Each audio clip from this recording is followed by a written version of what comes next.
Hello everyone, Freemantle here, with a video about how things line up.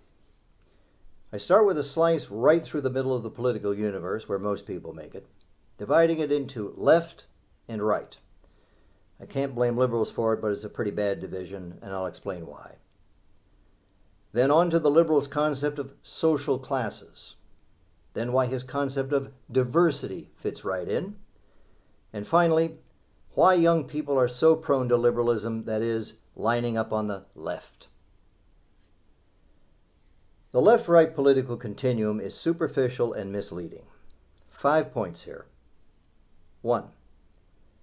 Ends of a continuum are opposites in some way, but left and right ends on the political continuum, extreme right, extreme left, are often said to be the same, namely authoritarian. 2. People say, referring to the left end, even liberalism can be totalitarian, as though that should surprise us, even though we all know that the Liberal Party, wherever in the world we find it and whatever its name, is the party calling for more and still more regulations, laws, requirements, more coercion, and punishment if we don't do what we're ordered to. That's the way laws work. Point 3. What's in the center of the left-right continuum? Half left and half right? Which halves? 4. The status quo in a society is in the center, some people say. But if so, society could never be liberal because that's on the left, or non-liberal because that's on the right. 5. The center is where most people are, it's sometimes said. But then most people would be neither liberal, left-wing, nor non-liberal, right-wing, on a continuum where left and right are said to be mutually exclusive and exhaustive. That is, you have to be one or the other, left or right. What a mess. Social classes, as the liberal talks about them, are not just groups. I'm a member of the class of people in America 6 feet tall and taller, and a member of the class of people who don't live in West Virginia, and lots of other classes. And so are you, and so is any existing thing. But these are not liberal social classes, merely categories. Marxists are clearest in saying this, drawing the distinction between social classes and categories. Social class is a way liberals talk about who has the good things in life, who doesn't, who's getting them, who's losing them, and how likely any of this is to change. Social class is a way the liberal talks about antagonisms among groups, and usually he means economic groups.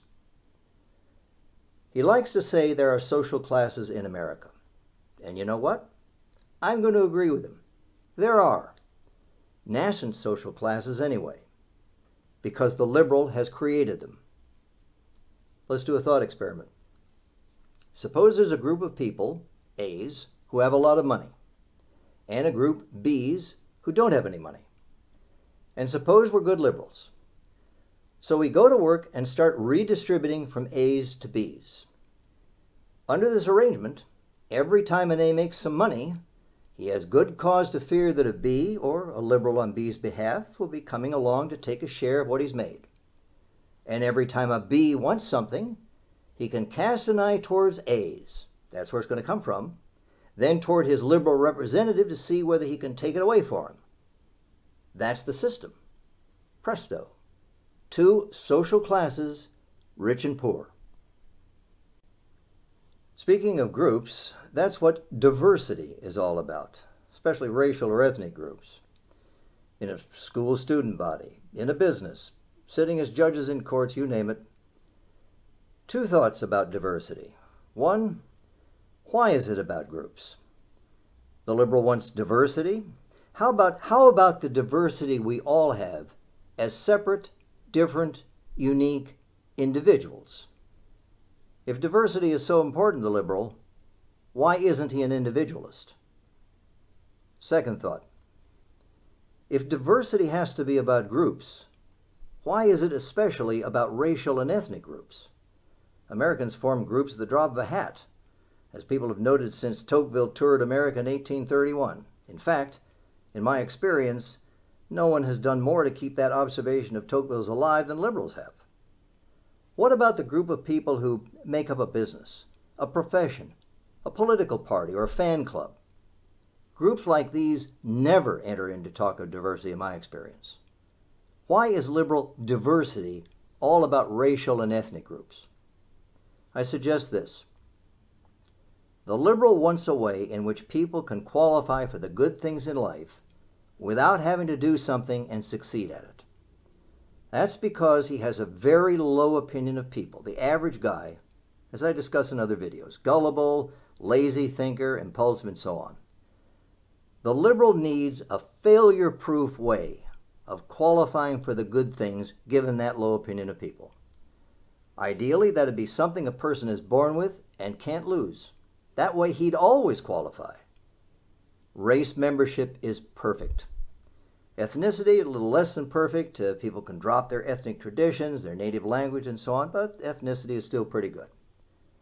Diversity is a way liberal-favored people can be assured a share of the good things, and that their work, their accomplishments, their character, the individuals they are, don't have to enter in at all. Among the people most prone to liberalism are young adults. When Mr. Obama wanted to raise cheers in support of a position he took, he often hied himself off to a college. He'd get a pretty warm welcome there. Winston Churchill is famously credited with saying that a person who wasn't a liberal when he was young had no heart, and a person who wasn't a conservative when he got older had no sense. I haven't found Mr. Churchill on record saying this. But I'd say that there are different reasons why young people are so often liberal. 4 of them. First, they know very little about the strategies people develop for dealing with life. They hear the liberal stories about helplessness, they contemplate situations that would make them miserable, and they see no way out short of welfare.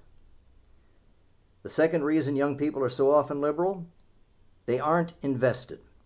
They're not painting their great pictures yet or running their great businesses. Most haven't even begun their life's work. Government ordinances, laws, regulations, policies, even if they lived in a totalitarian society, well, they'd only be rules of a game they're not in yet. They'll adjust their plans a little, that's all. Everybody ought to do his bit anyway. Third reason. Young people share with many people a very bad practice of mind. They attribute their own meanings to what they hear, instead of understanding what the speaker or writer means. The young person hears, a humane society helps the old, the sick, the vulnerable. And what comes to his mind is his picture of old, sick, vulnerable people who he believes deserve help. What does the liberal mean? The young person probably hasn't even inquired. He's asked, surely we should help the old, the sick, the vulnerable, shouldn't we? Which must be to say, don't you think we should help people you think we should help? The answer to which, not surprisingly, is yes. The fourth reason young people are so often liberal, they take ideas seriously. They think about the world and how it runs and where they fit in. That's part of finding your place in the world at that age. Also, our society has kept them children long past the time when many of them wanted to get involved in it as adults. When the liberal recruiter tells them they can make a difference, they hear a dispensation. The takeaways from today's video are 4. Number 1, the left-right political continuum is a conceptual and intellectual mess. I'd suggest that the major division should be liberal, non-liberal, and we should just forget a continuum connecting them. Number 2, the liberal not only talks about social classes, he's been quite effective in getting them rolling in America.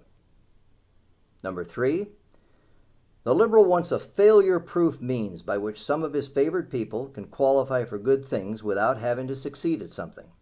He gets it when diversity is implemented. And number 4, young people often have very bad reasons for being liberal. Ultimately, there are no good and sufficient reasons because liberalism is mistaken. But some reasons are especially bad, and young people often have them. Thank you for listening.